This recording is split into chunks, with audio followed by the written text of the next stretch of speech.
प्रधानमंत्री बनने से केवल कुछ दिन पहले मोदी ने अंबेडकर जयंती पर यूपी में एक रैली को संबोधित करते हुए कहा था कि अगर बाबा साहब अंबेडकर न होते तो मेरे जैसा अति पिछड़े परिवार में पैदा हुआ व्यक्ति आज इस जगह पर खड़ा ना होता। ये बाबा साहब अंबेडकर की कृपा है जो मैं आज आपके सामने खड़ा हूँ। प्रधानमंत्री बनने के बाद भी नरेंद्र मोदी ने डॉक्टर अंबेडकर को अपना बताने का भरसक प्रयास किया है। पीएम बनने के कुछ महीने बाद ही उन्होंने चैतन्य भूमि पर श्रद्धांजलि अर्पित करते हुए डॉक्टर बाबा साहब अंबेडकर स्मारक की आधारशिला रखी थी। साल 2017 में मोदी सरकार ने अंबेडकर के नाम पर भीम ऐप लॉन्च किया। उसी साल सरकार ने दिल्ली में अंबेडकर इंटरनेशनल सेंटर और 2018 में अंबेडकर नेशनल मेमोरियल का उद्घाटन किया। आरएसएस भी काफी लंबे अरसे से समाज के दलित और वंचित वर्गों को अपना वोटर बनाने की मंशा से अंबेडकर को अपने हीरो की तरह पेश करती आई है। लेकिन सच तो ये है कि अंबेडकर को आरएसएस और बीजेपी की राजनीति से जोड़ना उनकी महान विरासत का मजाक उड़ाने के समान है। अंबेडकर द्वारा किए गए कामों और उनके द्वारा लिखी गई किताबों पर सिर्फ एक नज़र डालते ही ये बिल्कुल साफ हो जाता है कि अंबेडकर आरएसएस की विचारधारा के कट्टर विरोधी थे। जहां एक और आरएसएस और उनकी विचारधारा से जुड़े संगठन भारत को हिंदू राष्ट्र बनाने की बात करते हैं, वहीं बाबा साहब अंबेडकर 1940 में लिखी गई अपनी किताब पाकिस्तान या भारत का विभाजन में लिखते हैं कि यदि हिंदू राज्य एक हकीकत बन गया तो निस्संदेह यह देश के लिए सबसे बड़ी आपदा होगी। इससे कोई फर्क नहीं पड़ता कि हिंदू क्या कहते हैं। हिंदू तो स्वतंत्रता, समानता और भाईचारे के लिए खतरा है। इस लिहाज से ये लोकतंत्र के विरुद्ध है। हिंदू राज को भी किसी भी कीमत पर रोका जाना चाहिए। आज आरएसएस, बीजेपी चाहे खुद को जितना भी दलित और पिछड़ा समर्थक दिखाने की कोशिश करे, उन्हें हमेशा से तथाकथित सवर्ण जातियों के संगठन के तौर पर जाना गया है। इसी बात को चिन्हित करते हुए पूर्व सांसद और वंचित बहुजन आघाड़ी के अध्यक्ष और बाबा साहब अम्बेडकर के पोते प्रकाश अंबेडकर ने कहा था कि आरएसएस भाजपा भारतीय संविधान को बदलने पर आमादा है। उनका उद्देश्य भारतीय संविधान को मनुस्मृति से बदलना है। ये बात लगातार अंबेडकरवादी कहते रहते हैं। आपको बता दें कि मनुस्मृति में दलितों, पिछड़ों और महिलाओं के लिए बेहद आपत्तिजनक नियम लिखे हुए हैं। जानकारों का कहना है कि ऐतिहासिक रूप से मनुस्मृति ने भारतीय समाज में जाति व्यवस्था को मजबूत करने में अहम भूमिका निभाई थी। इसीलिए बाबा साहब अम्बेडकर ने 25 दिसंबर 1927 को माण सत्याग्रह के दौरान हजारों लोगों के साथ मनुस्मृति को जलाया था। जिस मनुस्मृति और उसकी जातिवादी और महिला विरोधी विचारधारा का बाबा साहब जीवन भर विरोध करते रहे, उसे आरएसएस का समर्थन प्राप्त रहा है।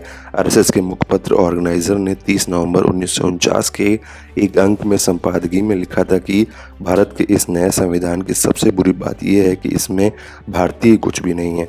प्राचीन भारत के अद्भुत संवैधानिक विकास के बारे में इसमें कोई जिक्र नहीं है। आज तक मनुस्मृति में दर्ज मनु के कानून दुनिया की प्रशंसा का कारण है और वो स्वयं स्फूर्त, आज्ञाकारिता और अनुरूपता पैदा करते हैं। हमारे संवैधानिक विशेषज्ञों के लिए ये सब निरर्थक है। यहाँ आरएसएस साफ तौर पर भारतीय संविधान के मुख्य निर्माता यानी बाबा साहब अम्बेडकर के विरोध में और मनुस्मृति के समर्थन में खड़ी दिख रही है। आज़ाद भारत के पहले कानून मंत्री बाबा साहब अम्बेडकर ने महिलाओं को बराबरी का अधिकार देने वाले हिंदू कोड बिल को जब संसद में पेश किया तो उनका भारी विरोध हुआ था। इसका विरोध करने में कांग्रेस का दक्षिणपंथी गणा, भारतीय जनसंघ, अखिल भारतीय राम राज्य परिषद, हिंदू महासभा और आरएसएस थे। ये बिल महिलाओं को तलाक लेने, संपत्ति में हिस्सा पाने और अंतरजातीय विवाह जैसे अधिकार देता था।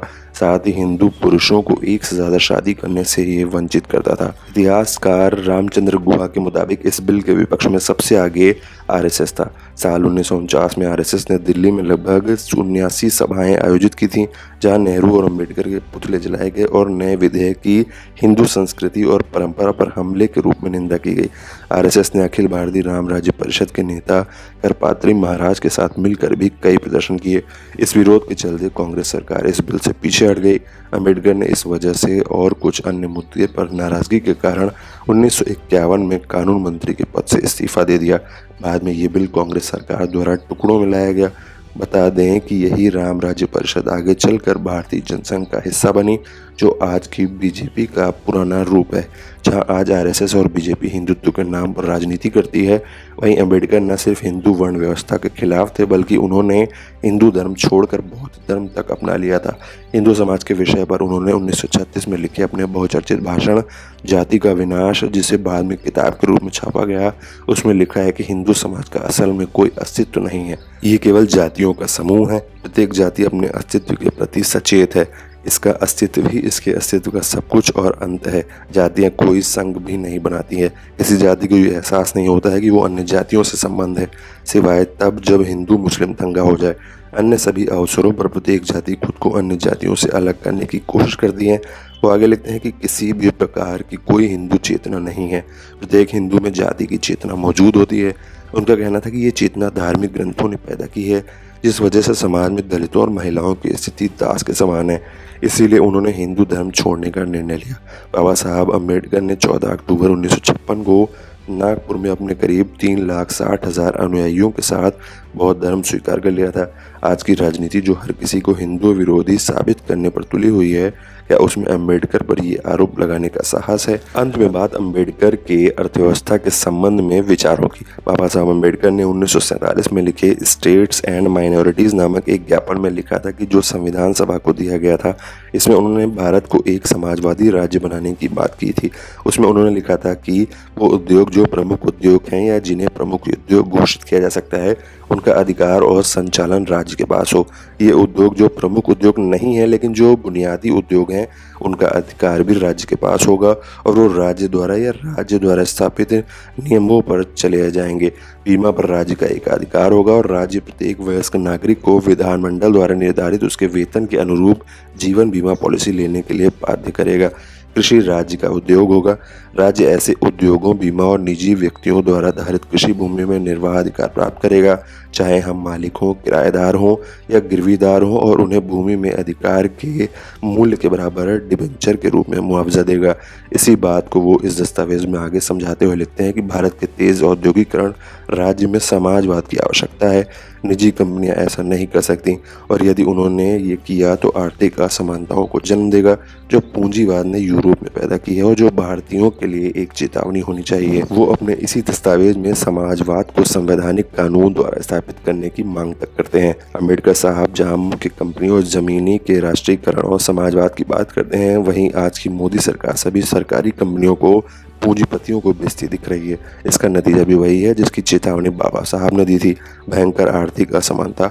आज निजीकरण और पूंजीपतियों के पक्ष में बनाई जा रही नीतियों के कारण भारत के शीर्ष 1% लोगों के देश की 40.5% से अधिक संपत्ति है। ये डेटा ऑक्सफैम की 2021 की रिपोर्ट में मिला था। इन सभी बातों से साफ है कि आरएसएस बीजेपी का अम्बेडकर को अपना नायक बताना तथ्यों से बिल्कुल मेल नहीं खाता है। उनका ये दावा बिल्कुल खोखला और फर्जी है। आज के दौर में जब जातिवाद अपने चरम पर है, सांप्रदायिकता और पूंजीवाद का बोलबाला है, हमें बाबा साहब अम्बेडकर के विचारों की सख्त जरूरत है।